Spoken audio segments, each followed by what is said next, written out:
हम प्रार्थना करें। जीवित दयालु महान पिता परमेश्वर, धन्यवाद देते हैं आज के सुंदर दिन समय के लिए। आपने हम सबों को जीवित रखकर अपने नाम की महिमा करने का मौका दिया। इस मौके में प्रभु हम आपके नज़दीक चलते हुए आपके नाम की महिमा के निमित्त आ पाते हैं। आज के दिन में इस आराधना में प्रभु हम सब आपकी अगुवाई सहायता में आगे बढ़ना चाहते हैं। धन्यवाद के साथ गीतों के द्वारा, वचनों और प्रार्थनाओं के द्वारा पिता परमेश्वर हम सब आपके नाम की महिमा करना चाहते हैं। अगुवाई दीजिए, सहायता दीजिए कि हम सचमुच इस आराधना में प्रभु आपके नज़दीक अपने जीवन को पूरे मन और विश्वास के साथ अर्पण करने पाए, ताकि सचमुच जब हम इस स्थान में घुटने टेकें तो प्रभु स्वर्ग में आपके नाम की महिमा होने पाए। जितने इस आराधना में सम्मिलित होकर आपके नज़दीक आना चाहते हैं, जहाँ कहीं वे प्रभु उन सबों के साथ रहिए, ताकि हम एक मन इच्छित होकर प्रभु आपके नाम की महिमा, सेवा, स्तुति करने पाए। प्रार्थना आपके बेटे हमारे प्रभु यीशु ख्रिस्ट के नाम से मांगते हैं, आमीन। हम गीत गाएंगे, गीत नंबर 6। किस संग्रह से? गीत नंबर 6 नंबर।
अनंत जीवन यह है कि तुझे अद्वैत सच्चे परमेश्वर को और यीशु मसीह को, जिसे तूने भेजा है, जाने।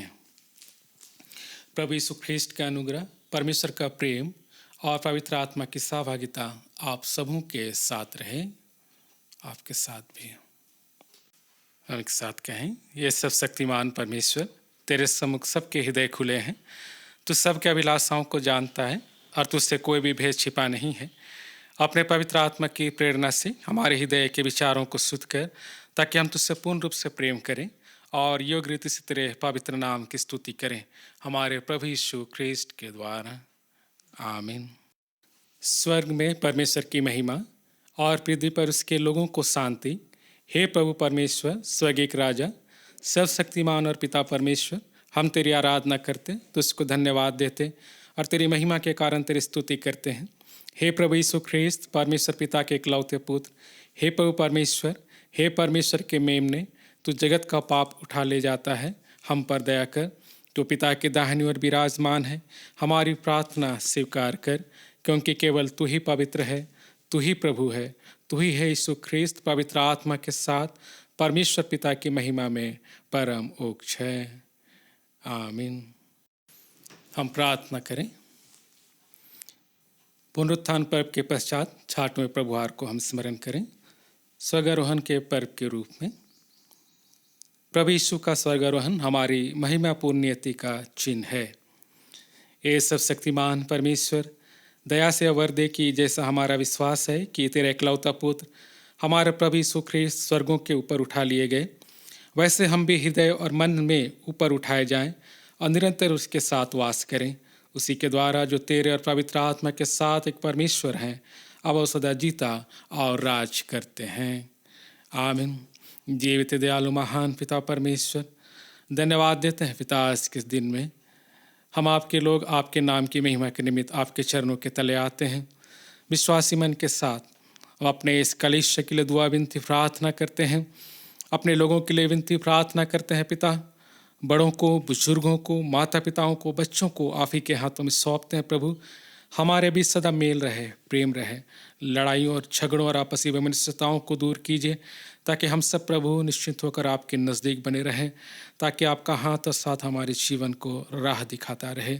धन्यवाद के साथ इन समय में पिता परमेश्वर, हम बीमार दुखित लोगों के लिए दुआ विनती प्रार्थना करते हैं, जो इन समय में दुख तकलीफ और कठिनाई में पिता हैं, घरों में, अस्पतालों में, जहाँ कहीं है प्रभु, उन सबों को आप ही के हाथों में सौंपते हैं। आपने अपने लोगों को अपने नज़दीक बुलाया और छंगाई प्रदान की है प्रभु, इसलिए हम उन सबों को आप ही के हाथों में सौंपते हैं कि हमें से हर एक आज के दिन प्रभु के नाम से पुकारे जाए, ताकि वो सचमुच आने वाले समय में प्रभु के वचनों को अपने जीवन में महसूस करे, जो कहता है उठ, खाट उठा और चल फिर। प्रभु, यकीनन हम उन सबों को आज के दिन में आप ही के हाथों में सौंप देते हैं। अगुवाई और सहायता आपकी ईश्वर उनके जीवन में बने रहने पाए, ताकि उठ बैठे, चले फिरे प्रभु, और आपके नाम की महिमा में जब आपके करीब आए तो सचमुच आने वाले समय वो आपके अपने गवाह के रूप में जाने जाए। विशेषकर इन समयों में हम अपने पूरे भारतवर्ष के लिए, संसार के लिए दुआ विनती प्रार्थना करते हैं। झारखंड प्रदेश के लिए पिता, तमाम जगहों पर लोग दुख तकलीफ और कठिनाइयों में हैं। कोरोना नामक पिता परमेश्वर बीमारी से ईश्वर आपके करीब सचमुच पीड़ित अवस्था में है। हम उन सबों को आज के दिन में आप ही के हाथों में सौंपते हैं। प्रभु परमेश्वर, हमारा विश्वास है कि आपने बड़े से बड़े रोगों को चंगाई प्रदान की है। लोगों ने आपके वस्त्र को छोर को छुआ, आप पर विश्वास किया और वो उठ बैठे। प्रभु, आपके नाम से चंगाई प्रदान की। हम इन तमाम दुख तकलीफ पर कठिनाई में पड़े हुए लोगों को आप ही के हाथों में सौंपते हैं। प्रभु परमेश्वर, अगुवाई दीजिए, ताकि वो भी सचमुच चंगाई को प्राप्त करें और आपके नज़दीक धन्यवादी बने रहने पाए। जितने इस संकट के काल में पिता परमेश्वर अपने सेवकाई से अपने जीवन को आपके नज़दीक रखते हैं, डॉक्टरों को, नर्सों को, पुलिसकर्मियों को और जितने भी हमारे अधिकारीगण हैं, सबों को प्रभु आप ही के हाथों में सौंपते हैं। उनके मन हृदय को ऊँचा रखिए, मजबूत रखिए, ताकि वो सचमुच इन समयों में भी प्रभु अपने कार्य, बात, विचार और निर्णय के द्वारा इस तमाम संकट की घड़ी में से ईश्वर आपके लोगों को उबार कर आपके नज़दीक बनाए रखने पाए। धन्यवाद के साथ इन समय में हम अपने इस भारतवर्ष के लिए, झारखंड प्रदेश के लिए दुआ विनती प्रार्थना करते हैं। हमारे देश के प्रधानमंत्री, राष्ट्रपति, हमारे राज्य के मुख्यमंत्री और उनके तमाम मंत्री परिषदों को प्रभु परमेश्वर आप ही के हाथों में सौंपते हैं। अगुवाई सहायता दीजिए कि उनके अच्छे निर्णय, अच्छी बातें, अच्छे विचार हमारे लोगों की भलाई के लिए हो आपकी अगुवाई में प्रभु। इसलिए उनके मन और हृदय को सचमुच आपके नज़दीक शुद्ध और पवित्र बनाए रखिए। और विशेषकर इन समय में पिता परमेश्वर, जब हम आपके करीब आते हैं तो अपने इस हटिया दुआ पास्टेट के लिए, अपने कलिशा के लिए दुआ मिनती प्रार्थना करते हैं। जब आने वाले समय में हम विभिन्न योजनाओं के लिए भी आपके नज़दीक आते हैं, तो प्रभु बिना आपकी सहायता के वो तमाम कार्य संपन्न नहीं हो पाती, ये हमारा विश्वास है।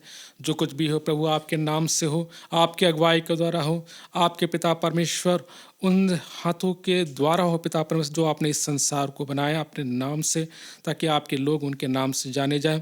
हमारे इस कलीसिया के जितने भी कार्य बात विचार हैं प्रभु, सबों को आप ही के हाथों में सौंपते हैं। वो पूरा हो आपके नाम से, ताकि हम सब प्रभु आपके नज़दीक धन्यवादी बने रहने पाए। धन्यवाद के साथ इन समय में प्रभु परमेश्वर जब हम आपके करीब आते हैं, तो यकीनन हम विशेष प्रार्थना करते हैं अपने पादरी साहब रेवरेंड एस लकड़ा के जीवन के लिए, उनके परिवार के लिए, उनके पिता के लिए। पिता परमेश्वर इन समयों में जो बीमार की हालत में हैं और पादरी साहब उनके साथ उनकी सेवकाई करते हैं, पिता परमेश्वर इन समय में हम अपने बुजुर्ग पिता को आप ही के हाथों में सौंप देते हैं। अगुवाई सहायता दीजिए प्रभु, ताकि सचमुच इस समयों में जब वो पीड़ित अवस्था में हैं, तो पिता परमेश्वर हम नहीं जानते कि क्या स्थिति है, लेकिन तू तो सब कुछ जानने वाला परमेश्वर है। आपने बहुत से लोगों को अपने नाम से मजबूती दी है, हम उन्हें भी आप ही के हाथों में सौंपते हैं। प्रभु अगुवाई दीजिए, सहायता दीजिए कि आने वाले समय में वो सचमुच इस अवस्था से उठे, उबर जाए, और प्रभु परमेश्वर वो मजबूत होकर आपके नज़दीक धन्यवादी बने रहने पाए। जो भी इलाज किया जाता है, जो सेवकाएँ दी जाती है प्रभु, उन सबों में आपका आत्मा कार्य करने पाए। धन्यवाद के साथ ये प्रार्थना आपके बेटे हमारे प्रभु यीशु ख्रिस्ट के नाम से मांगते हैं, आमीन। हे पृथ्वी की सब जातियों की परमेश्वर, हम विनती करते हैं, तू अनगिनत लोगों को स्मरण कर जो यद्यपि तेरे स्वरूप में सृजे गए हैं, ताकि तुझे तेरे पुत्र यीशु ख्रिस्त के प्रायश्चित को नहीं जानते, या वर्दे के तेरे पवित्र कलिशा की प्रार्थनाओं के द्वारा वे सारे मित्र धर्म और अविश्वास से छुड़ाए जाएं और तेरी सेवा करने के लिए आकर्षित किए जाएं। उन्हीं के द्वारा इस दिन सारी मनुष्य जाति का पुनरुत्थान और जीवन होने के लिए भेजा है, अर्थात तेरा पुत्र हमारे प्रभु यीशु ख्रिस्त के द्वारा, आमीन।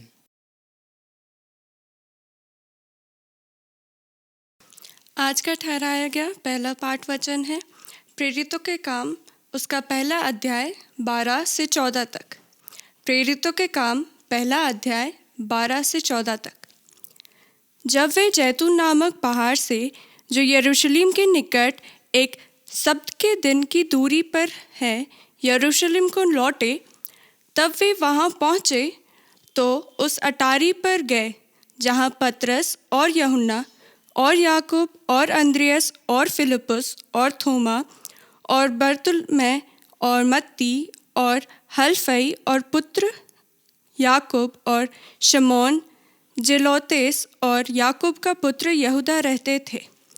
ये सब कई स्त्रियों और यीशु की माता मरियम और उसके भाइयों के साथ एकजुट होकर प्रार्थना में लगे रहे। यह परमेश्वर का वचन है। परमेश्वर का धन्यवाद।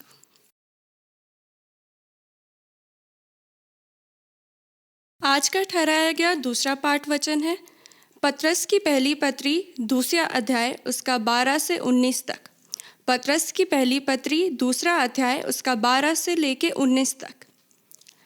अन्य जाति में तुम्हारा चाल चलन भला हो, ताकि जिन जिन बातों में वे तुम्हें कुकर्मी जानकर बदनाम करते हैं, वे तुम्हारे भले कामों को देखकर उन्हीं के कारण कृपा दृष्टि के दिन परमेश्वर की महिमा करें। प्रभु के लिए मनुष्य को ठहराए हुए एक प्रबंध के अधीन रहो, राजा के इस्राएल, इसलिए कि वह सब पर प्रधान है, और हाकिमों के, क्योंकि वे कुकर्मियों को दंड देने और सुकर्मियों की प्रशंसा के लिए उसके भेजे हुए हैं। क्योंकि परमेश्वर की इच्छा है कि तुम भले काम करने के द्वारा निर्बुद्धि लोगों की अज्ञानता की बातों को बंद ना करो।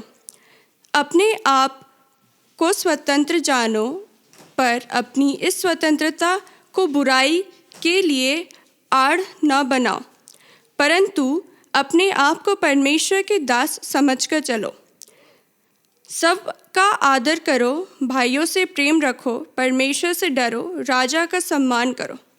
हे सेवकों, हर प्रकार का भय के साथ अपने स्वामियों के अधीन रहो, न केवल उनके जो भले और नम्र हो, पर उनके भी जो कुटिल हो, क्योंकि यदि कोई परमेश्वर का विचार करके अन्य से दुख उठाता और क्लेश सहता है तो वह सुहावना है।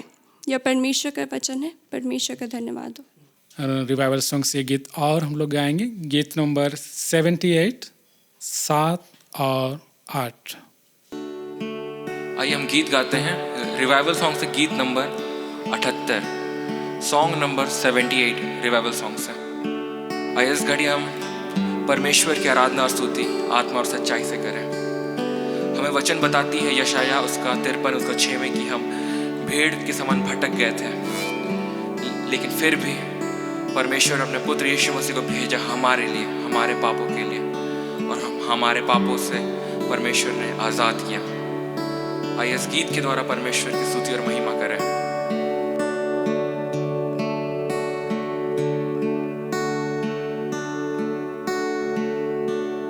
जय जयकार, जय जयकार, तूने मेरे लिए क्या कुछ ना किया। जय जयकार, जय जयकार, तूने मेरे लिए क्या कुछ ना किया।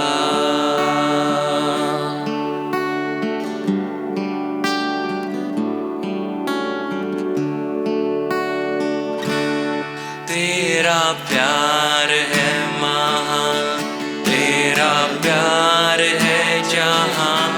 मैं जो पहले मुर्दा था, तूने डाली मुझ में जान। तेरा प्यार है महान, तेरा प्यार है जहां। मैं जो पहले मुर्दा था, तूने डाली मुझ में जान। क्यों ना बोलूं फिर मैं तेरी जय जयकार, क्यों ना बोलूं फिर मैं तेरी जय जयकार। क्यों ना बोलूं फिर मैं तेरी जय जयकार, क्यों ना बोलूं फिर मैं तेरी जय जयकार। जय जयकार, जय जयकार, तूने मेरे लिए क्या कुछ ना किया। जय जयकार, जय जयकार, तूने मेरे लिए क्या कुछ ना किया।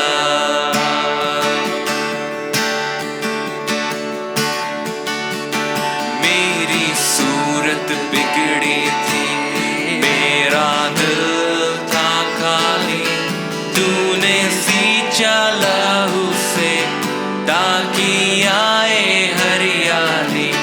मेरी सूरत बिगड़ी थी, मेरा दिल था खाली। तूने सींचा लहू से ताकि आए हरियाली। क्यों ना बोलूं फिर मैं तेरी जय जयकार, क्यों ना बोलूं फिर मैं तेरी जय जयकार। जय जयकार, जय जयकार, तूने मेरे लिए क्या कुछ ना किया। जय जयकार, जय जयकार, तूने मेरे लिए क्या कुछ ना किया।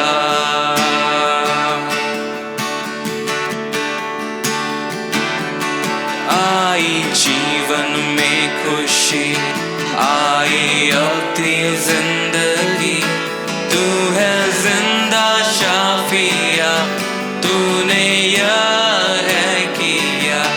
आई जीवन में खुशी, आई अपनी जिंदगी। तू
अपनी रूह से भर दिया, अपनी शक्ति मुझको दी, ताकि दूं मैं गवाही तेरे जी उठने की।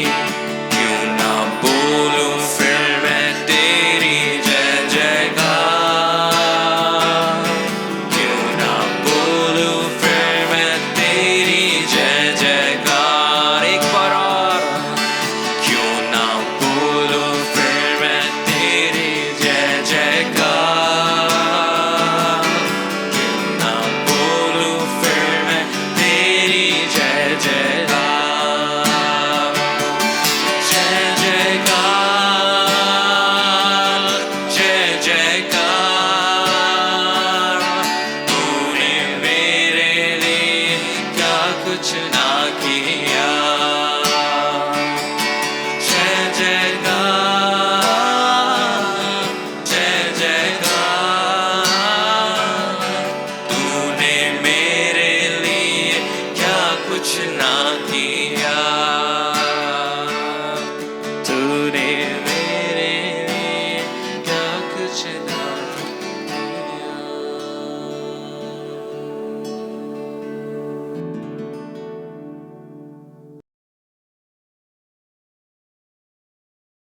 प्रभु आप सबों के साथ रहें और आपके साथ भी।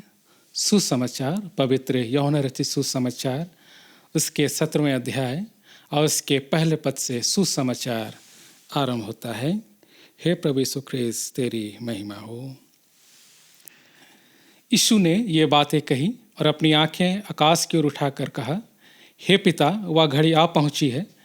अपने पुत्र की महिमा कर कि पुत्र भी तेरी महिमा करे, क्योंकि तूने उसको सब प्राणियों पर अधिकार दिया कि जिन्हें तूने उसको दिया है उन सब को वह अनंत जीवन दे। और अनंत जीवन यह है कि वे तुझ एकमात्र सच्चे परमेश्वर को और यीशु मसीह को जिसे तूने भेजा है जाने। जो कार्य तूने मुझे करने को दिया था उसे पूरा करके मैंने पृथ्वी पर तेरी महिमा की है। अब हे पिता, तू अपने साथ मेरी महिमा उस महिमा से कर जो जगत की सृष्टि से पहले मेरे तेरे साथ थी। मैंने तेरा नाम उन मनुष्यों पर प्रकट किया है जिन्हें तूने जगत में से मुझे दिया। वे तेरे थे और तूने उन्हें मुझे दिया और उन्होंने तेरे वचन को मान लिया है। अब वे जान गए हैं कि जो कुछ तूने मुझे दिया है वह सब तेरी ओर से है, क्योंकि जो वचन तूने मुझे दिए मैंने उन्हें उनको पहुंचा दिए और उन्होंने उनको ग्रहण किया और सच सच जान लिया है कि मैं तेरी ओर से आया हूँ और विश्वास कर लिया है कि तू ही ने मुझे भेजा है। मैं उनके लिए विनती करता हूँ, संसार के लिए विनती नहीं करता, परंतु उन्हीं के लिए जिन्हें तूने मुझे दिया है, क्योंकि वे तेरे हैं और जो कुछ मेरा है वह सब तेरा है और जो तेरा है वह मेरा है और इनसे मेरी महिमा प्रकट हुई है। मैं अब जगत में ना रहूँगा, परंतु ये जगत में रहेंगे और मैं तेरे पास आता हूँ। हे पवित्र पिता, अपने उस नाम से जो तूने मुझे दिया है उनकी रक्षा कर कि वे हमारे समान एक हो। यह प्रभु यीशु ख्रीस्त का सुसमाचार है। हे प्रभु यीशु ख्रीस्त, तेरी स्तुति हो। प्रार्थना करें। सर्वशक्तिमान देवान महान पिता परमेश्वर, धन्यवाद के साथ हम वचनों के प्रकाश में आगे बढ़ना चाहते हैं। अगुवाई दीजिए प्रभु, ताकि ये वचन हम सबों के लिए मार्ग बने जिस पर हम चले और कभी ठोकर ना खाते हुए अनंत जीवन के वारिस होने पाए। इसलिए जितने इस वचन के भूखे प्यास से आज के दिन में प्रभु आपके नज़दीक आना चाहते हैं, हमारे जीवन के उससे प्रकाश को खोल दे ताकि हम सचमुच आपके नज़दीक अपने जीवन को बनाए रखें। इस वचनों के अगुवाई में धन्यवाद के साथ हम आज के दिन में अपने आप को प्रभु आप ही के हाथों में सौंपते दुआ आपके बेटे हमारे प्रभु यीशु ख्रीस्त के नाम से मांगते हैं, आमीन। मसीह में मेरे प्रियो, परमेश्वर पिता को हम सब धन्यवाद देते हैं। ईश्वर ने हम सबों को जीवन दिया है और इस जीवन को हम सचमुच परमेश्वर के नाम से खर्च करना चाहते हैं। और जब हम खर्च करना चाहते हैं तो इस विश्वास को हम हमेशा मानते हैं कि अगर हम जीवित हैं तो प्रभु के नाम से ही जीवित हैं, और प्रभु के नाम से जब जीवित हैं तो प्रभु के लिए अपने जीवन को अर्पण करते हैं। परमेश्वर ने जो वचन हमें दिया है वह सचमुच हम सबों के जीवन को अपने करीब बनाए रखने के लिए ही दिया है, क्योंकि वचनों में उन्होंने हम सबों से कहा कि हम सब उनके नज़दीक आकर उनको पुकारें ताकि उनका मुख हम सबों की ओर हो और वो अपना हाथ बढ़ाए और जब वह हाथ बढ़ाया तो हम उससे हाथ के नीचे अपने जीवन को सुरक्षित पाए। धन्यवाद हो प्रभु बीते जीवन की अगुवाई सहायता के लिए। हम आपके नज़दीक हैं, हमारी अगुवाई कर। आज के दिन में जो परमेश्वर ने हमें इस वचन को दिया है, वचन कहता है प्रभु यीशु का स्वर्गारोहण हमारी महिमापूर्ण नियति और भाग्य का चिन्ह है। यानी प्रभु यीशु ख्रिस्ट का इस संसार से विदा होना हमारी नियति है, भाग्य है कि जो उस समय उनके नज़दीक थे। और आज के दिन में हम इस वचन को स्मरण करते हैं कि उस समय में उनके नज़दीक कौन थे। आज का पहला पाठ मुझको, आपको, हम सबों को ये बताता है कि उनके नज़दीक कौन थे। पहला पाठ बताता है कि सचमुच परमेश्वर के उन वचनों के द्वारा प्रेरितों के काम पहला अध्याय और उसके 13वें पद में लिखता है, जब वह पहुँचे तो उस अटारी पर गए जहाँ पतरस और यूहन्ना और याकूब और अंद्रियास और फिलिपुस और थोमा और बरतुलमै और मत्ती और हल्फई का पुत्र याकूब और शमौन जेलोतेस और याकूब का पुत्र यहूदा रहते थे। ये यीशु मसीह के चेले हैं। ये चेले जो यीशु मसीह के साथ अपनी ज़िंदगी को आगे बढ़ाते रहे, यीशु मसीह के साथ अपने जीवन को उनके करीब बनाए रखते रहे। जो खाया यीशु मसीह ने, इन्होंने भी उसे खाया। जिस कार्य को यीशु मसीह ने किया उन्होंने उस कार्य को देखा। जिस कार्य को यीशु मसीह उनके नज़दीक रहकर एक नया जीवन दिया, उस जीवन को लोग सहभागी हुए, वे सभी सहभागी हुए। और इसलिए आज के दिन इस पहले पाठ में यीशु के चेलों का वृत्तांत हम सबों के बीच में आता है। प्रभु यीशु ख्रिस्ट उन चेलों के बारे में बहुत सी बातें कहते हैं अपने लोगों के बारे में, लेकिन एक बात बड़ा महत्वपूर्ण है जो सचमुच उन्होंने उन सबों के जीवन के लिए कहा है। विशेषकर इफिसी 4 अध्याय और उसके 8वें पद में लिखता है, इसलिए वह कहता है कि वह ऊंचे पर चढ़ा और बंधुआई को बांध ले गया और मनुष्यों को दान दिए। इसलिए वह कहता है कि वह ऊंचे पर चढ़ा, बंधुआई को बांध ले गया और मनुष्यों को दान दे दिया। ये आज के दिन में अपने चेलों के लिए इन बातों को आपके नज़दीक रखते हैं। तो स्पष्ट कहते हैं कि वह ऊंचे पर चढ़ा और उन्होंने अपने चेलों को पाया। एक तरह से हम कह सकते हैं कि उन्होंने कमाया अपने चेलों को। और जब हम किसी चीज़ को कमाते हैं तो हम इस बात को अच्छे तरीके से मानते हैं कि हमारे कमाए गए धन में से हम लोगों को दान देते हैं। जैसे हम लोग आज के दिन में गिरजा में दान चढ़ाते हैं, तो वो दान कहाँ से आता है? आप जो दे रहे हैं उसे आपने कमाया है, आपने उसे अर्जित किया है, इसके लिए आपने मेहनत की है। आज यीशु मसीह के चेले यीशु मसीह के लिए एक कमाया हुआ धन थे, जो वचन आज के दिन में स्पष्ट कहता है, और मनुष्यों को उन्होंने दान दे दिया। यीशु मसीह ने अपने चेलों को हम मनुष्य जाति के लिए दान दे दिया। और वो दान किस काम में आता है? लोगों की भलाई के लिए। वर्तमान समय में हम इस बात को महसूस करते हैं कि जो लोग दुख तकलीफ पर कठिनाई में पड़े हुए हैं, लोग दान दे रहे हैं। उनको खाना पानी समुचित व्यवस्थाएं की जा रही है। कहाँ से आ रही है? कोई आपके लिए दान दे रहा है और आप भूख से तृप्त हो रहे हैं, आपको पानी दिया जा रहा है और आपके जीवन को मजबूती दी जा रही है। और आज के दिन में यीशु मसीह स्पष्ट अपने चेलों के लिए कहते हैं कि वो दान में दिए गए ऐसे लोग हैं जो दूसरों को वचनों से तृप्त करते हैं। तब जब मैं इस संसार से विदा होता हूँ स्वर्गारोहण के रूप में, अपने पिता के पास मैं जाता हूँ और उन्हें इस संसार में छोड़ कर जाता हूँ दान के रूप में, कि वो अपने लोगों को भोजन से, पानी से, वचनों से, कार्यों से, बातों से, विचारों से तृप्त करे। इसलिए इफिसी की पत्री आज के दिन में वो कहता है कि वह ऊंचे पर चढ़ा, बंधुआई को बांध ले गया और मनुष्यों को दान दे दिया। जो आज के इस पहले पाठ में जो चेलों के बारे में यीशु मसीह ने और परमेश्वर के वचनों ने हम सबों को बताए हैं। इसलिए मसीह मेरे प्रियो, परमेश्वर के इस वचनों को जब हम याद करते हैं तो परमेश्वर 2-3 बातें इस सुसमाचार में आपसे, मुझसे, हम सबों से कहना चाहते हैं। लिखते हैं यूहन्ना 17 अध्याय और उसके पहले पद में, यीशु ने ये बातें कही और अपनी आंखें आकाश की ओर उठाकर कहा, हे पिता, वह घड़ी आ पहुंची, अपने पुत्र की महिमा कर, कि पुत्र भी तेरी महिमा करे, पुत्र भी तेरी महिमा करे। अपने पुत्र की महिमा कर। मैं इस बात को याद करता हूँ और मानता हूँ कि जब मैं गांव में कुछ समय के लिए था तो हमारे गांव के लोग हॉकी खेलने के लिए विभिन्न गांवों का दौरा करते थे जहाँ कहीं टूर्नामेंट होता था। तो जब जीत के जब हम सब वापस आते थे तो हमारे गांव पहुंचने से पहले हमारे गांव के लोगों को पता चल जाता था कि हाँ, हमारे जो प्लेयर थे जो खेलने के लिए गए थे जीत के आ रहे हैं। तो गांव घुसने से पहले वो लोग तैयार रहते थे, फूलों को लिए हुए थे, बाजों को लेते हुए, गीत गाते हुए, और वो हम सबों का स्वागत करते थे। इसलिए कि जो जीत के लाए हैं वो तो लाए हैं, लेकिन जीत से इस गांव को एक नाम मिला है, एक प्रशंसा हुई है, एक महिमा हुई है।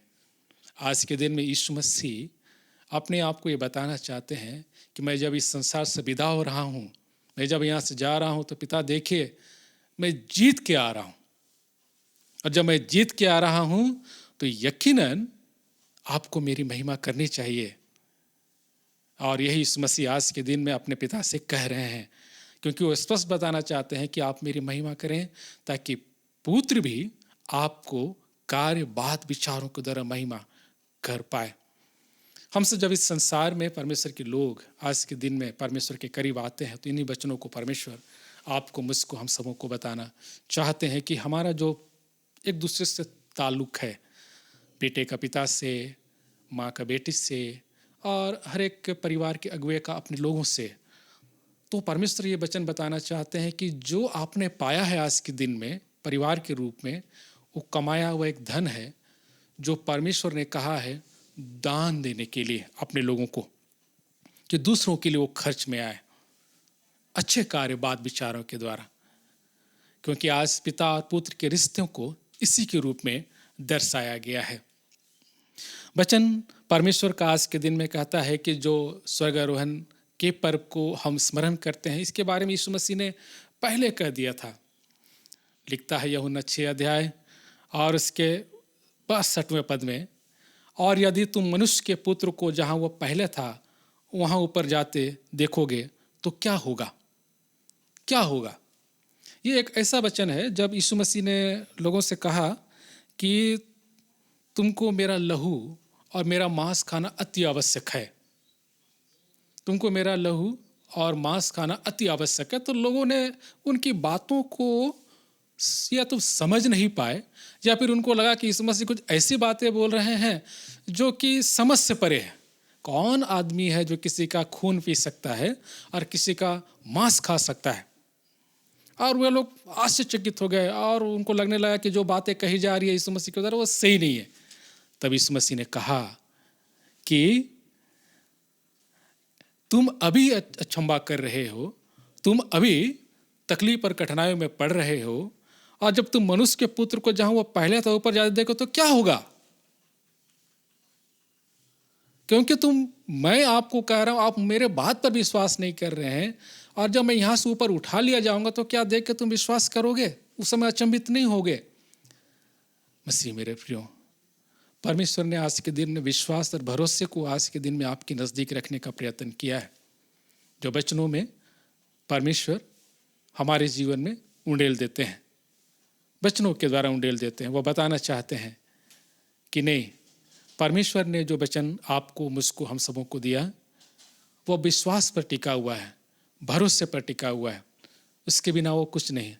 प्रभु यीशु ख्रीस्त ने जो कुछ किया, जो कुछ बताया, जो कुछ सिखाया, वो आपको भरोसा करने को कहते हैं।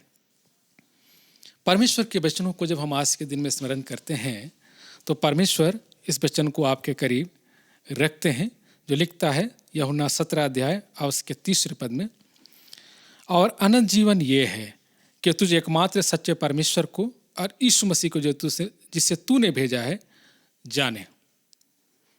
अनंत जीवन ये है कि वे तुझे एकमात्र सच्चे परमेश्वर को और यीशु मसीह को जिससे तूने भेजा है जाने। अनंत जीवन यही है। परमेश्वर का ये वचन जब आपके और हमारे करीब में है तो यकीनन हम अनंत जीवन के अधिकारी होने के लिए परमेश्वर के नज़दीक आते हैं। जैसा वह युवक परमेश्वर के करीब आया, यीशु मसीह के करीब आया, उन्होंने कहा कि अनंत जीवन का वारिस होने के लिए मैं क्या करूं? तो यीशु ख्रिस्त ने कहा उनसे कि यकीनन तुम्हें अपने लोगों को परमेश्वर पर, अपने लोगों पर भरोसा करना है, विश्वास करना है। तो स्पष्ट कहता है कि जो जो बातें आप कह रहे हैं वो तो मैं बचपन से मानते आया हूँ। तो प्रभु यीशु ख्रिस्त ने उनके तरफ वचन कहता कि बड़े प्रेम से देखा। प्रेम से देखने का अर्थ होता है कि यकीनन ये जो है परमेश्वर के नज़दीक रहने वाला है, और यकीनन प्रेम से देखने का अर्थ ये होता है कि मैं इससे खुश हूँ। लेकिन जब परमेश्वर के नज़दीक हम जाते हैं तो वो ऐसी बातें होती है जो परमेश्वर के नज़दीक रहने से पूरा नहीं होता है ना। वैसे एक होता है तो हम एक में पहुंचकर निश्चिंत नहीं हो सकते कि हमने बहुत बड़ा काम कर लिया। अब आपके पास 2 है, 3 है, 4 है, 5 है, आपको आगे बढ़ना है। जब ये कहता है ये लड़का कि मैंने उन सब कार्यों को तो बचपन से करते आया हूँ, तो यकीनन वो ऐसे स्थान पर है जो परमेश्वर के नाम से प्रशंसा के योग्य तो है, लेकिन वहाँ खड़े रहने के लिए नहीं है। वो तो आगे बढ़ने के लिए है, आगे बढ़ने के लिए, दूसरे, तीसरे, चौथे, 5वें पायदान पर चढ़ने के लिए है।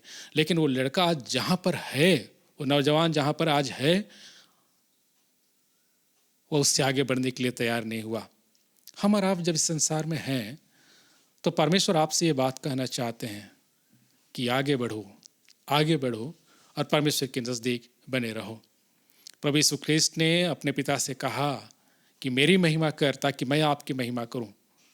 और ये एक आगे बढ़ने की एक कवायद है जो परमेश्वर आपको, मुझको, हम सबों को देना चाहते हैं कि हम अपने अपने घर परिवारों में, अपने अपने जगहों पर निश्चिंत नहीं बल्कि आगे बढ़ते हुए रहें, परमेश्वर के प्रेम को पहचानते हुए रहें, उनके करीब बने रहते हुए रहें, ताकि प्रभु के प्रेम को हम पहचान सकें। क्योंकि आज के दिन में यीशु मसीह का स्वर्गारोहण क्या हुआ, कैसे हुआ, कहाँ हुआ, हम ध्यान करते हैं, मनन करते हैं, लेकिन परमेश्वर आपको, मुझको ये बात बताना चाहते हैं कि उनसे बड़ी बात कि परमेश्वर आज के दिन में जब जीत के परमेश्वर के करीब जाते हैं तो आपको ये बताते हैं कि उनके स्वर्गारोहण से आपके और हमारे जीवन में क्या परिवर्तन हुआ, क्या पाया, क्या खोया।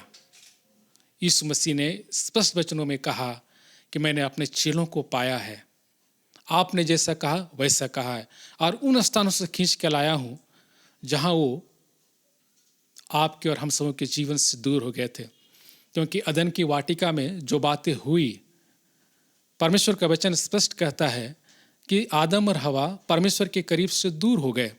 क्योंकि आदम और हवा को बनाया इसलिए गया था कि वो परमेश्वर के नज़दीक रहकर परमेश्वर के कार्य को आगे बढ़ाए।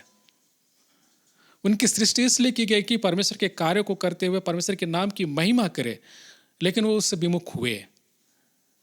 प्रभु यीशु ख्रिस्त आज के दिन में चेलों को परमेश्वर के नज़दीक ले आते हैं और बताते हैं, देखिए मैं इनको लाया हूँ आपके करीब, मैंने इनको पाया है आपके करीब। अब मैं जब इस स्थान से विदा हूँगा तो ये मेरे नाम से आपकी अगुवाई के द्वारा काम करेंगे, ये मेरे नाम से आपकी अगुवाई में काम करेंगे। मसीह मेरे प्रियो, यीशु मसीह के स्वर्गारोहण का सबसे बड़ा मर्म यही कि उसने आपको मजबूती दी, आपको खड़ा किया, आपको एक अनंत जीवन दिया। वह कार्य आपको अन्य लोगों को परमेश्वर के नज़दीक रहने का, लाने का एक बड़े बात वचन देना चाहते हैं। क्योंकि परमेश्वर ने उत्पत्ति 6 उसकी 5 पद के आगे में वचन में स्पष्ट कहा कि इस संसार में मनुष्यों के मन में जो कुछ उत्पन्न होता है वह हमेशा बुरा ही होता है। और वो नाराज हुए, और उस वचन कहता है कि उन्होंने मनुष्यों को बनाने से पछताया। वह मनुष्यों को बनाने से पछताया। क्या आप और हम इस संसार में आज ऐसे हैं कि परमेश्वर हमें देखकर पछताते हैं कि मैंने इस व्यक्ति को, इस स्त्री को, इस मनुष्य को इस संसार में बनाया? क्या वह पछताते हैं? क्या हम उन्हें मौका देते हैं पछताने का, इस मसीह के इस संसार में विदा होने का? स्वर्गारोहण के रूप में जब वापस जाते हैं तो उनके कार्य को हम लोग निष्फल करते हैं। क्या ऐसा है? क्योंकि परमेश्वर इस वचनों को आपको मार्ग बताना चाहते हैं। इस वचनों के द्वारा आपको मार्ग बताना चाहते हैं, सिखाना चाहते हैं, क्योंकि हम इस संसार में यात्री हैं और उस यात्रा में आपको सही तरीके से बनाए रखना प्रभु का कार्य है, जो उन्होंने अपने चेलों को सौंप दिया और उनके चेलों से आज के दिन में हम मसीहों को सौंप दिया, जो इस संसार में अब हैं। क्या हम उन कार्यों को कर रहे हैं? जब आपका बेटा, आपकी बेटी, आपके पिता, आपकी माँ इस संसार में होते हैं एक परिवार के रूप में, तो परमेश्वर ने आपको नियुक्त किया एक अच्छे डॉक्टर के रूप में, नर्स के रूप में, टीचर के रूप में, विभिन्न प्रकार के व्यवसाय के रूप में, जो आप जानते हैं। परमेश्वर कहते हैं कि मैंने इनको उन स्थानों से, अंधेरे के स्थानों से छुड़ा ले आया हूँ। प्रभु देखिए, इनको मैं छुड़ा ले आया हूँ, इन 12 चेलों को छुड़ा ले आया हूँ उन स्थानों से जो आपके लिए काम करेंगे। क्या आपके परिवार को देखकर यीशु मसीह कह सकते हैं कि हाँ देखिए, इनको छुड़ा लाया गया है, इनको परमेश्वर के नजदीक लाया गया, ये अब आपका काम करेंगे? क्या हम तैयार हैं प्रभु यीशु ख्रिस्ट के स्वर्गारोहण के पर्व को मनाने के लिए? क्योंकि वो आपकी तैयारी को देखना चाहते हैं। आपको दान के रूप में संसार में दे दिया गया है, और वो दान इसलिए कि वो आप अपने लोगों के ऊपर खर्च करें, अच्छे कार्य, अच्छी बात, अच्छे विचारों के द्वारा। क्योंकि प्रभु यीशु ख्रिस्ट इस बात को अच्छी तरीके से जानते थे कि हमारा आप इस संसार में तैयार होने में समय लेते हैं। इसलिए वचन कहता है कि पुनरुत्थान के 40 दिन के पश्चात उनका स्वर्गारोहण हुआ। प्रेरितों के काम 1 अध्याय 3 पद में वह स्पष्ट कहते हैं, और उसने दुख उठाने के बाद बहुत से बड़े पैमानों से अपने आप को उन्हें जीवित दिखाया, और 40 दिन तक उन्हें दिखाई देता रहा और परमेश्वर की राज्य बातें करता रहा, परमेश्वर के राज्य के बातें करता रहा। 40 दिनों तक उनको दिखाई देता रहा, कभी कमरे में, कभी रास्ते पर, कभी कब्र के पास। वो उनको बताता रहा कि देखो, जो मैं तुम्हारे साथ था अब मैं जीवित हूँ, तुम देखो, विश्वास करो, मानो, और संसार में जाओ कि तुम्हारे गुरु ने तुम्हें क्या सिखाया, क्या बताया, वो जीवित हैं। मसीह मेरे प्रियो, परमेश्वर जब आपको वचनों के प्रकाश में लाते हैं तो वो वचन इसलिए आपको दिया जाता है कि आप अंधेरे में जब चलते हैं तो ठोकर खाते हैं, लेकिन जब प्रकाश में आते हैं तो ठोकर नहीं खाते, बल्कि विश्वास से परमेश्वर के नज़दीक बने रहते हैं, विश्वास से। इसलिए मसीह मेरे प्रियो, परमेश्वर के इस वचनों को हम आज के दिन में विशेष कर स्मरण करते हैं, परमेश्वर के नाम की महिमा के निमित्त जो यीशु मसीह ने हम सबों को प्रदान किए हैं। इसलिए इस दूसरे पार्ट में उन्होंने जो बातें कही उसे भी मैं आपके नज़दीक रखता हूँ, जो यहाँ पर लिखता है 1 पत्रस 2 अध्याय और इसके 12वें पद में। कैसे लोग आपको जानेंगे? आपको जब दान दिया जाता है तो वो दान कैसे खर्च किया जाएगा अपने लोगों के बीच में, परमेश्वर बताना चाहते हैं। अन्य जातियों में तुम्हारा चाल चलन भला हो, ताकि जिन जिन बातों में तुम्हें कुकर्मी जानकर बदनाम करते हैं तो तुम्हारे भले कामों को देखकर उन्हीं के कारण कृपा दृष्टि के दिन परमेश्वर की महिमा करें। ये एक ऐसी बातें हैं जो परमेश्वर आपको देना चाहते हैं। अन्य जातियों में तुम्हारा चाल चलन भला हो, अच्छे काम हो। वैसे भी आज के दिन में हम मसीहियों के लिए एक बड़ी बात है कि लोग आपको मानते हैं कि सेवकाई के दृष्टिकोण से हम मसीही अच्छे हैं, क्योंकि हमें ये बचपन से सिखाया जाता है कि सेवा करना प्रभु के कार्य को पूरा करना है। सेवा करना प्रभु के कार्य को पूरा करना है, और परमेश्वर यही वचनों को आपके नज़दीक रखते हैं कि अन्य जातियों में तुम्हारा चाल चलन भला हो, ताकि जिन जिन बातों में तुम्हें कुकर्मी जानकर बदनाम करते हैं वो तुम्हारे भले कामों को देकर उन्हीं के कारण कृपा दृष्टि के दिन परमेश्वर की महिमा करें। हमारा मन या लोगों का मन एक तरह से कहे तो भटकता है। लोग मसीहियों को बुरा भी कहते हैं, अगर भला कहते हैं तो बुरा भी कहते हैं। हो सकता है कि बहुत से कार्य बात विचारों को देखते हुए, कार्य विचारों को समझते हुए वो आपके बारे में बुरा कह सकते हैं। हम वर्तमान परिदृश्य में बहुत जगहों पर इन बातों को देख पाते हैं, जान पाते हैं, समझ पाते हैं। मसीहियों के बारे में बहुत सी बातें होती है, लेकिन आपको किस नाम से वो जानते हैं, किस कार्य से वो आपको पहचानते हैं। कार्य वो है कि ये जो मसीह हैं यकीनन सेवा देते हैं, ड्यूटी नहीं करते, सेवा देते हैं। ड्यूटी का मतलब होता है कुछ समय बाउंड होता है जिसमें हमें काम करना है, लेकिन सेवा का कोई समय नहीं होता। वो दिन में भी हो सकता है, रात में भी हो सकता है, सुबह में भी, तो शाम में, तो किसी भी वक्त जब आपके सामने वालों को किस प्रकार की कोई भी ज़रूरत हो, सेवा ही उस समय काम आता है। और वर्तमान समय में हम भारतवर्ष में, झारखंड प्रदेश में सेवा ही काम आएगा। जब हम इस बीमारी से पीड़ित हैं, लोग दुख तकलीफ और कठिनाइयों से पीड़ित हैं, खाने पीने की तकलीफ़ें हैं, कठिनाई है, परेशानी है, तो सेवा ही काम आएगा। और यकीनन आज के दिन में चाहे डॉक्टर हो, चाहे नर्स हो, चाहे हमारे पुलिसकर्मी हो, चाहे अन्य जो इस कार्य में हैं, वो सेवा दे रहे हैं। और सेवा दे रहे हैं तभी अपने लोग बचाए जा रहे हैं, ड्यूटी करने से नहीं, सेवकाई देने से। और स्वर्गारोहण का सबसे बड़ा मर्म आज के दिन में अगर कुछ है तो वह सेवकाई ही है जो प्रभु आपको देना चाहते हैं। क्योंकि लोग आपके बारे में बुरा कर सकते हैं, लेकिन कार्यों को बुरा नहीं कर सकते। जब आप किसी को पानी पिला रहे हो तो लोग, कोई नहीं कहता कि आप बुरा काम कर रहे हैं। आप किसी को खाना खिला रहे हैं तो कोई नहीं कहता कि आप बुरा काम कर रहे हैं। अगर आप किसी गिरे हुए को उठा रहे हैं तो कोई नहीं कहता कि आप बुरा काम कर रहे हैं, क्योंकि ये तमाम कार्य अच्छे हैं। इसलिए परमेश्वर ने कहा कि जिन जिन कामों में तुम्हें कुकर्मी जानकर बदनाम करते हैं, वो तुम्हारे भले कामों को देखकर उन्हीं के कारण कृपा दृष्टि के दिन परमेश्वर की महिमा कर पाएंगे। प्रभु के लिए मनुष्य के ठहराए हुए हर एक प्रबंध के अधीन रहो। ये परमेश्वर का एक बड़ा वचन है। प्रभु के लिए मनुष्यों के ठहराए हुए हर एक प्रबंध के अधीन रहो। राजा के इसलिए कि वो सब पर प्रधान है।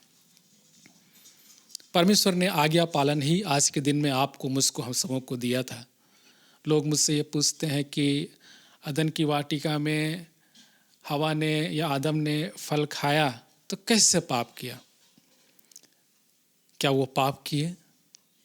क्या परमेश्वर ने इसलिए उन्हें दूर किया कि उन्होंने फल खाया? तो मैं वचनों को स्मरण करता हूँ, इस बात को मानता हूँ कि फल खाने से उनको परमेश्वर ने दूर नहीं किया, बल्कि परमेश्वर की आज्ञा को ना मानने के द्वारा परमेश्वर उनसे ज़्यादा नाराज हुए। परमेश्वर की आज्ञा की अवहेलना करने के द्वारा परमेश्वर ने उससे अपने नज़दीक से दूर किया।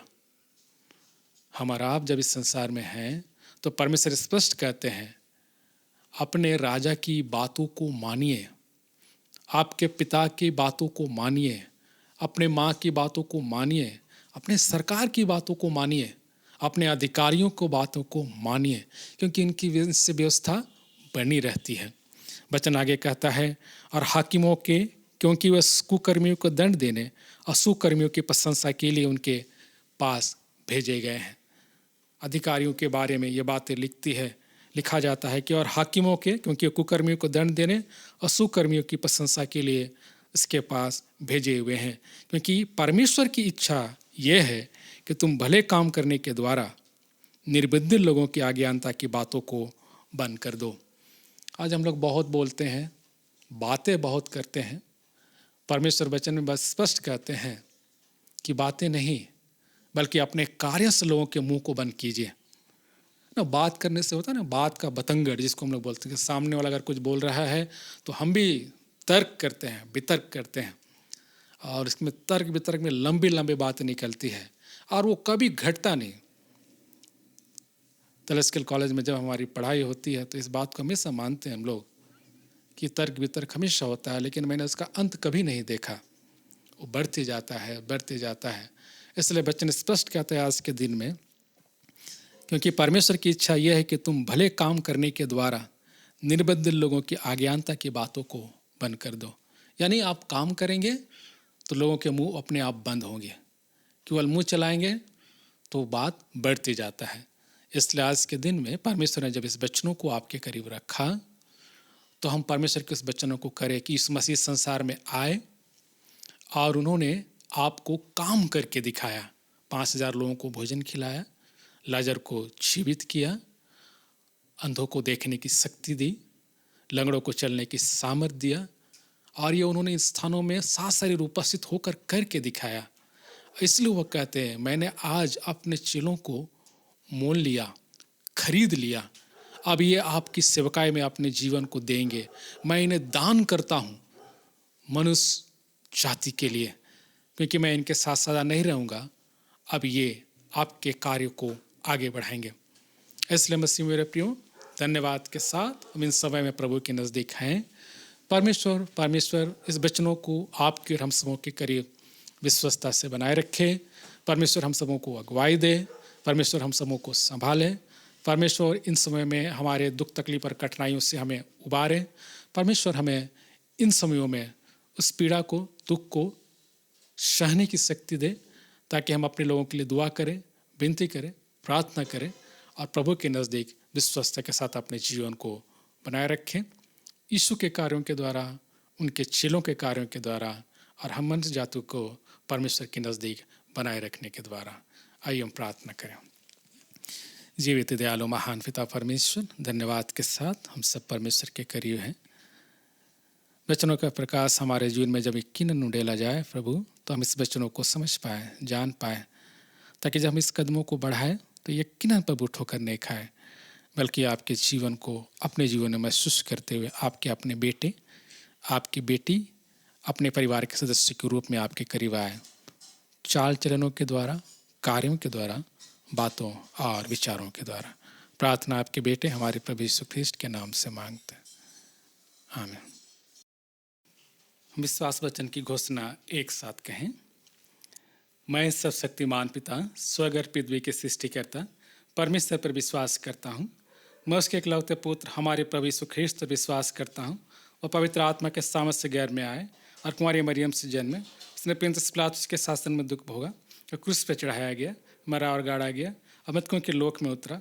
तीसरे दिन वह जी उठा और स्वर्ग पर चढ़ गया, पिता के दाहिने ओर विराजमान है और जीवित मृतों के न्याय करने को फिर आवेंगे। मैं पवित्र आत्मा पर, पवित्र सौलौकिक कलीसिया पर, संतों की संगति, पापों की क्षमा, देह के पुनरुत्थान और अनंत जीवन पर विश्वास करता हूँ, आमीन। हम समस्त मानव जाति के लिए प्रार्थना करें और अपनी प्रार्थनाओं को प्रभु यीशु ख्रीष्ट निरंतर निवेदन के साथ साथ अर्पित करें। हे पिता, हम प्रार्थना करते हैं कि समस्त संसार में न्याय और शांति स्थापित हो और प्रत्येक व्यक्ति भरपूर जीवन प्राप्त करे। हे दयावान प्रभु, हमारी प्रार्थना सुन। उन सब लोगों के लिए जो इस क्षेत्र में रहते हैं, उन सब बातों को दूर करने के लिए जिनसे आपसी पूछ और झगड़े होते हैं, और हमारे देश में सच्ची एकता की बढ़ती के लिए हे दयावान प्रभु, हमारी प्रार्थना सुन। उन सब लोगों के लिए जो कृषि उद्योग अथवा व्यापार में लगे हुए हैं, सब मजदूरों और कारीगरों के लिए, और उन सब के लिए जो अपनी सेवा से हमारी आवश्यकताओं की पूर्ति करते हैं, हे दयावान प्रभु, हमारी प्रार्थना सुन। अध्यापकों और छात्रों, वैज्ञानिकों, लेखकों और कलाकारों और उन सब व्यक्तियों के लिए जो ऐसे लोगों के विचारों और भावनाओं को प्रभावित करते हैं, हे दयावान प्रभु, हमारी प्रार्थना सुन। उन सब लोगों के लिए जो दुखी हैं, बेरोजगार हैं, भूखे प्यासे हैं और दरिद्र और दलित हैं, बीमार और मरणासन हैं, उन सब व्यक्तियों के लिए जो ऐसे लोगों की सेवा और सहायता करते हैं, हे दयावान प्रभु, हमारी प्रार्थना सुन। हमारे तथा अन्य देशों के सब शासकों के लिए, विशेषकर हमारे राष्ट्रपति, प्रधानमंत्री, इस राज्य के राज्यपाल और मुख्यमंत्री और उनके लिए भी जो लोगों पर किसी प्रकार का अधिकार रखते हैं, हे दयावान प्रभु, हमारी प्रार्थना सुन। संपूर्ण मसीह समाज की एकता और मेल मिलाप के लिए और समस्त संसार में उनकी गवाही और सेवा कार्य के लिए, हे दयावान प्रभु, हमारी प्रार्थना सुन। भारत में तेरे समस्त कलीसिया के लिए, उसकी परिषदों तथा अगुओं, विशेषकर हमारे प्रमुख धर्माचार्य, दक्षिण भारत की कलीसिया के प्रमुख धर्माचार्य और मार्थमा कलीसिया के मेट्रोपॉलिटन और हमारे बिशप बीबी बास के, हमारे पुरोहित और तेरी कलीसिया के सब अन्य धर्मसेवकों के लिए कि वे सच्चाई और लगन से तेरी सेवा करें, हे दयावान प्रभु, हमारी प्रार्थना सुन। यह वर दे के तेरे उन सब भक्तों के साथ जिन्होंने अपने जीवन में तेरी निष्ठापूर्वक सेवा की है, हम भी तेरे राज्य के नित आनंद में संभागी हो सकें, हे दयावान प्रभु, हमारी प्रार्थना सुन। हे स्वर्गीय पिता, अपने राज्य को शीघ्र प्रकट कर और हमारी इन प्रार्थनाओं को सुन। हम तेरे पुत्र, अपने प्रभु और उद्धारकर्ता यीशु ख्रीस्त के नाम से यह मांगते हैं, आमीन। प्रिय भाइयों और बहनों, हमारे प्रभु यीशु ख्रिस्त ने कहा है, प्रभु हमारा परमेश्वर एकमात्र प्रभु है। तो प्रभु अपने परमेश्वर को अपने संपूर्ण मन, संपूर्ण प्राण, संपूर्ण बुद्धि और संपूर्ण शक्ति से प्रेम कर, यह पहली आज्ञा है। दूसरी यह है, अपने पड़ोसी को अपने समान प्रेम कर, इनसे बड़ी और कोई आज्ञा नहीं। परमेश्वर ने संसार से ऐसा प्रेम रखा कि उसने अपने इकलौता पुत्र यीशु ख्रिस्त दे दिया कि वह हमें पापों से बचाए, स्वर्ग में हमारे निवेदन करता हो और हमें शाश्वत जीवन में पहुँचाए। इसलिए हम पश्चाताप और विश्वास के साथ अपने पापों का अंगीकार करें। हम परमेश्वर की कृपा से उसकी आज्ञाओं का पालन करने का और सब लोगों के साथ मेल मिलाप और प्रेम से रहने का दृढ़ संकल्प करें। हम एक साथ कहें, ये सर्वशक्तिमान परमेश्वर, हमारे स्वर्गीय पिता, हमने मन, वचन और कर्म से तेरे विरुद्ध और एक दूसरे के विरुद्ध पाप किया है। हमने अपनी अज्ञानता और दुर्बलता के कारण और जानबूझकर ये बुराई की है और भलाई करने में सफल रहे हैं। इन सब पापों के लिए हम सचमुच खेदित हैं और अंतःकरण से पश्चाताप करते हैं। तेरे पुत्र यीशु ख्रिस्त ने हमारे लिए अपने प्राण दिए, उसी के कारण हमने जो पाप किए उनको क्षमा कर और यह वर दे कि भविष्य में नया जीवन पाकर सदा तेरी सेवा करें, ताकि तेरे पवित्र नाम की महिमा हो। आमीन। सर्वशक्तिमान परमेश्वर उन सबको क्षमा करता है जो एक दूसरे को क्षमा करते और सच्चा पश्चाताप करते हैं। वह आप पर दया करें, आपके सब पापों को क्षमा करें और उनसे आपको छुटकारा दे, सब भले कामों आपको स्थिर सबल करें और शाश्वत जीवन में बनाए रखे, हमारे प्रभु यीशु ख्रिस्त के द्वारा। आमीन। परमेश्वर का धन्यवाद हो। हम सब मिलकर ख्रिस्त की देह हैं। हम सब ने एक आत्मा और एक देह में बपतिस्मा लिया है। हम ऐसे कार्य में संलग्न रहें जिनसे शांति मिलती और एक दूसरे का निर्माण होता है।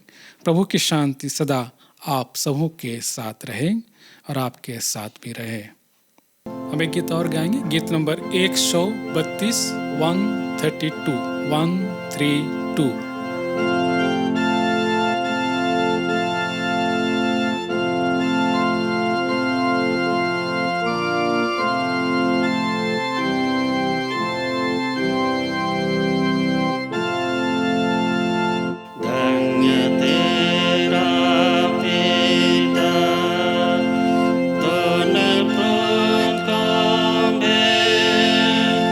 Manu Shobha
प्रार्थना करें। जीवित दयालु महान पिता परमेश्वर, धन्यवाद देते हैं हमें सुंदर जीवन इस समयों के लिए। आराधना के इन समय में पिता हम बड़े प्रेम और आदर के साथ इन भेंटों को आपके नज़दीक लाते हैं, जो पिता आपने हम सबों को अपनी आशीष के रूप में उंडेल दिया, उसी में से हम इसे आपके करीब लाते हैं। प्रभु हाथ बढ़ाइए, ग्रहण कीजिए, ताकि आने वाले समय में आपकी कलीसिया के कारण बहुत ऐसे आने पाए, और जिन जिन भंडारों से आता भंडार भी आपके आशीषों के द्वारा पिता हमेशा भरापुर रहने पाए। इन दानों को ईश्वर हम आप ही के हाथों में सौंपते दुआ आपके बेटे हमारे प्रभु यीशु ख्रिस्ट के नाम से मांगते हैं, आमीन।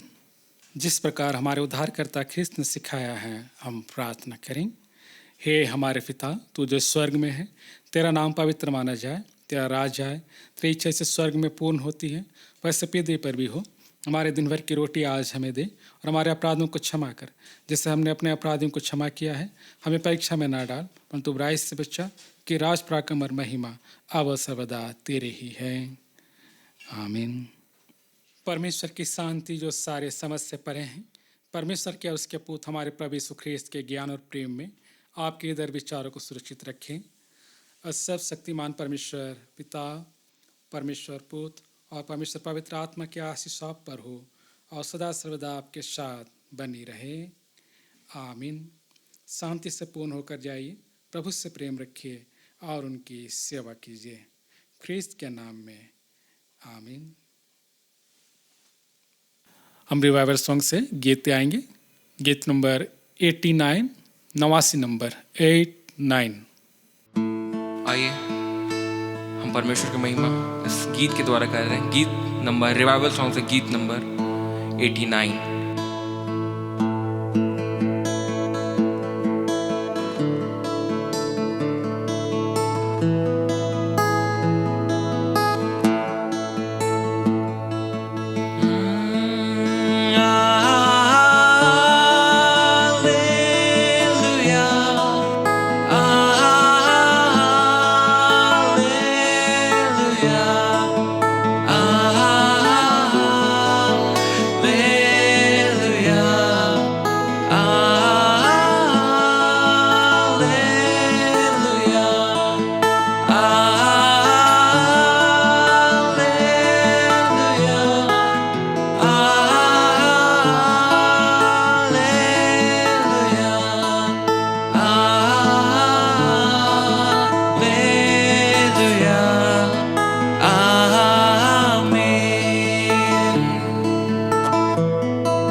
सारी सृष्टि के मालिक तुम ही हो, सारी सृष्टि के रक्षक तुम ही हो।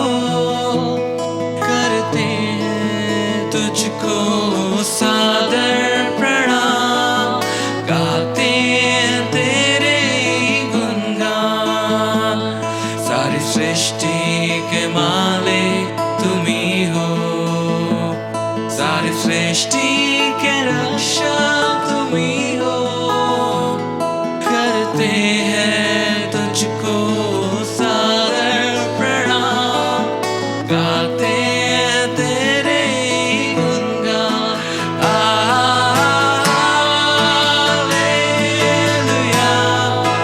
हालेलुया,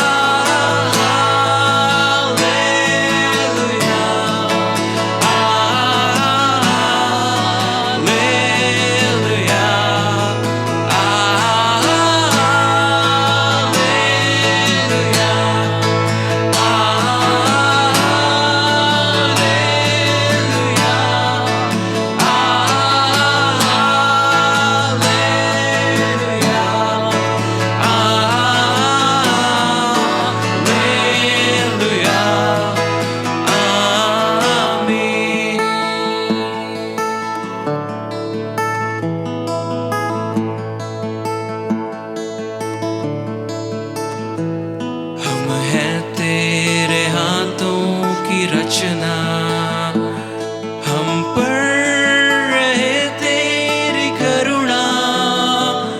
तन मन धन हमारा तेरा है, इन्हें शैतान को छूने न देना। हम हैं तेरे हाथों की रचना, हम पर रहे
दोबारा।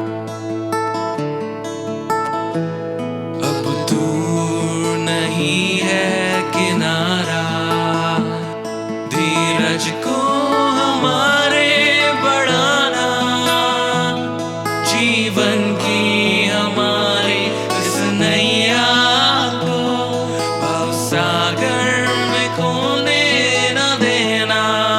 फिर से अब दूर नहीं है किनारा, धीरज को हमारे बढ़ाना, जीवन की हमारी इस नैया को भवसागर में खोने न देना।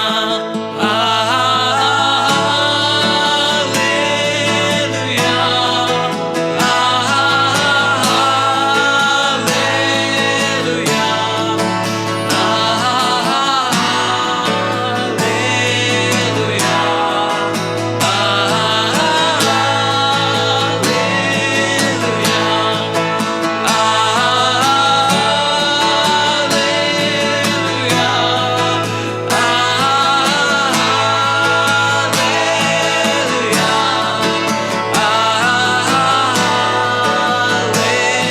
हालेलुया, एक बार और हालेलुया।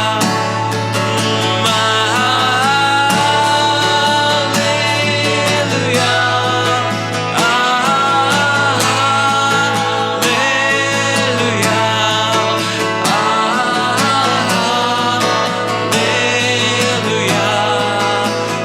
हालेलुया,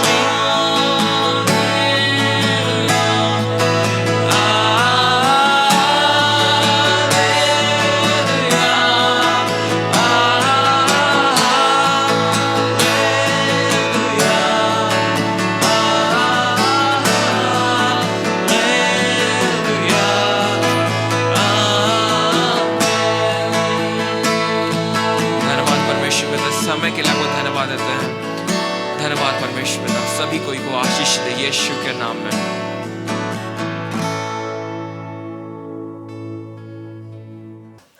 सबों को यीशु सहाय। परमेश्वर का धन्यवाद हो कि आज के दिन में हमने परमेश्वर के नज़दीक रहते हुए इस आराधना में अपनी उपस्थिति दी। बीते जीवन समय में ईश्वर ने हम सबों को संभाला, उसके लिए बहुत धन्यवाद। और आप सबों को भी इस आराधना में अपनी उपस्थिति देने के लिए बहुत बहुत धन्यवाद। आशा करते हैं कि परमेश्वर के नज़दीक हमारा जीवन ऐसा ही बने रहेगा इस समयों में, जबकि पूरे संसार में हम दुख तकलीफ और कठिनाइयों को देख पाते हैं, लोगों के जीवनों को महसूस कर पाते हैं और हम दुखित भी होते हैं। लेकिन हम अपने घर परिवारों में इस बात को सदा याद रखते हैं कि परमेश्वर ने जो जीवन हमें दिया वो दूसरों के जीवन को देने के लिए दिया। जैसे उन्होंने आज किस वचन में हमें बताया कि उन्होंने अपने चेलों को हम सबों के लिए मोल लिया था। इसलिए हम परमेश्वर के नज़दीक आए इन समयों में परमेश्वर को याद करें, धन्यवाद दें, दुआ करें, उनके लिए विनती प्रार्थना करें और आर्थिक रूप से हम सहायता भी जरूर से प्रदान करें ताकि दूसरों की सेवकाई में किसी प्रकार का बाधा ना बनने पाए। साथ ही साथ मैं आज के दिन में फिर से आपको याद करता हूँ धन्यवाद के साथ, और विशेष बात कहना चाहता हूँ कि हम जहाँ कहीं भी इस समय घर में हैं, उससे दान के महत्व को हम जानते हैं, समझते हैं। इसलिए आराधना के दौरान आप ज़रूर से अपने घर परिवारों में दान को कलेक्ट करेंगे, क्योंकि हम उसे प्रभु के नाम से अर्पित कर पाएंगे और आने वाले समय में प्रभु के कार्यों में हम उसका इस्तेमाल कर पाएंगे। इसलिए इस आराधना के दौरान आप जहाँ कहीं भी हैं और इस आराधना में सम्मिलित हैं तो अपने घर परिवार में ज़रूर से दान को जमा कीजिए और आने वाले समय में हम उस दान को परमेश्वर के नाम की महिमा के निमित्त खर्च भी करने पाएंगे। ये मेरा निवेदन है आप सबों से और आशा है कि आप इस निवेदन को जरूर से स्वीकार करेंगे। फिर से आपको बहुत बहुत धन्यवाद इस आराधना में सम्मिलित होने के लिए। और फिर से निवेदन है कि इस समयों में आप अपने घरों में रहिए और सुरक्षित रहिए और प्रभु के नज़दीक विनती प्रार्थना के द्वारा हमेशा बने रहिए प्रभु के साथ। सबों को फिर से एक साथ यीशु से।